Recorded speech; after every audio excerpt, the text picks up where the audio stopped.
तो भाई लोग कैसे हैं आप लोग। तो हमारा शुरू हो गया है मॉडर्न हिस्ट्री, जैसा कि मैंने पिछले वीडियो में बता दिया था।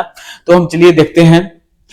तो 18वीं सदी का पूर्वाध, ठीक है। अगर हम देखें पूर्वाध, यहाँ शब्द आया है। पूर्वाध का मतलब होता है कि कोई भी शताब्दी चल रहा है, जैसे कि 1 से लेके 100 तक। तो 1 से 50 के बीच में जो रहेगा उसे हम बोलेंगे पूर्वार्ध, और जो 50 के बाद से 100 तक रहेगा उसे हम बोलेंगे उत्तरार्ध, ठीक है।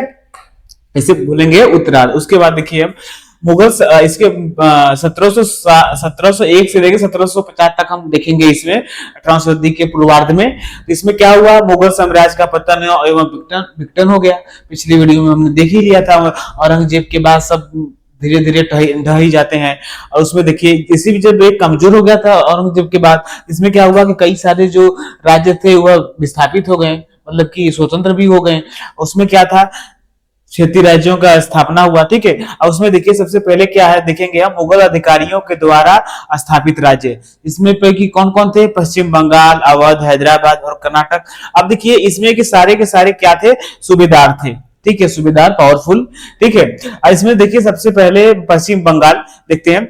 इसमें मुर्शिद कुली खां, ये 1700 में औरंगजेब ने इसे बनाया था दीवान बंगाल का, ठीक है। लेकिन वहां के का एक सूबेदार भी था। सूबेदार ज्यादा उसका जो बागडोर था, काम धाम था, वह राज दरबार में ही रहता था, तो वह यहाँ रहता था नहीं था। तो मुर्शिद कुली खान सूबेदार का भी भूमिका निभाता था और दीवान का भी। फिर 1707 में जब फर्रुख सियर सिंहासन में बैठा, तो फर्रुख सियर ने मुर्शिद कुली खान को वहां का सूबेदार बना दिया, ठीक है। तो दीवान और सूबेदार दोनों का इसने पहले से भूमिका निभाई, जिससे अच्छे से कार्य कर पाता था। और जब जैसे ही देखा है कि मुगल साम्राज्य एकदम कमजोर हो गया है, तो इसने तुरंत घोषित कर दिया, अपने आप को स्वतंत्र घोषित कर दिया और नजराना देता रहता था, ठीक है। उसके बाद देखिए अवध सआदत खां, ठीक है, ये भी सूबेदार था। अब हैदराबाद निजाम मुल्क, ठीक है, और ये भी सूबेदार। कर्नाटक सदातुल्लाह खां। अब देखिए इसमें क्या था कि इसमें क्या था, हैदराबाद कर्नाटक, ये जो कर्नाटक था इसके अधीन, किसी बुक में लिखा हुआ है कि हैदराबाद कर्नाटक के अधीन था। लेकिन जब फ्रांसीसी और अंग्रेजों पुर्तगालियों के बीच में लड़ाई कर्नाटक का बहुत युद्ध होगा, मैं आगे बताऊंगा, तो ये स्वतंत्र हो गया था, ठीक है, सादत खां के नेतृत्व में। अब आगे देखिए, आगे हमारा है कि विद्रोह के माध्यम से स्थापित राज्य, मतलब कितने ऐसे राज्य बने।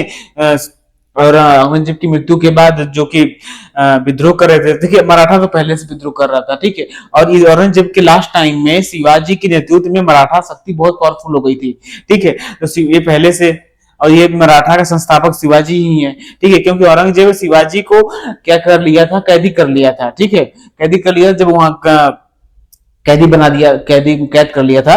जब शिवाजी वहां से फरार हुए तो तुरंत सिंहासन पर बैठे और मराठा साम्राज्य का स्थापना किए। और वह प्रण लिए कि मैं उनके, मतलब कि प्रण क्या, मुगल साम्राज्य के किलों को लूटने का, मतलब कि ये निश्चय किया, निर्णय लिया, ठीक है। अब सिख में देखिए पहले से ही अंग्रेजों ने मृत्युदंड, विद्रोह चलता रहता था। इसमें क्या हुआ, गुरु नानक जब हुए, ठीक है, ये जब हुए तो ये सिख का एक ईश्वरवाद का नारा देकर ईश्वर स्थापित कर दिए।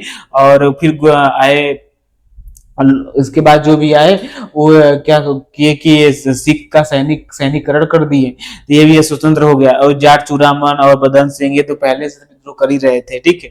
ये सब के बारे में मैं आपको डिटेल्स में अगली वीडियो में बताऊंगा, ठीक है। पहले ये आप जान लीजिए कि पहले रुहेला अफगान राज्य, ये देखिए इसका था सरदार, रुहेला सरदार था सरदार अली मोहम्मद खान, इसने भी घोषित कर दिया, ठीक। जैसे ही कमजोर कोई हुआ तुरंत ये लोग कर दिए, ठीक है।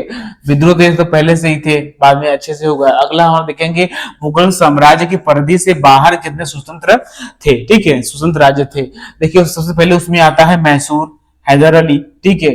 अब देखिए फिर कालीकट में जमोरीन, ठीक है। वास्को डिगामा देखिए इसी जगह आया था, कालीकट। अब देखिए त्रावणकोर, मार्तंड वर्मा, तीनों के बारे में बहुत है, ये दोनों के बारे में बहुत डिटेल में पढ़ना पड़ेगा, इसको मैं बताऊंगा, ठीक है।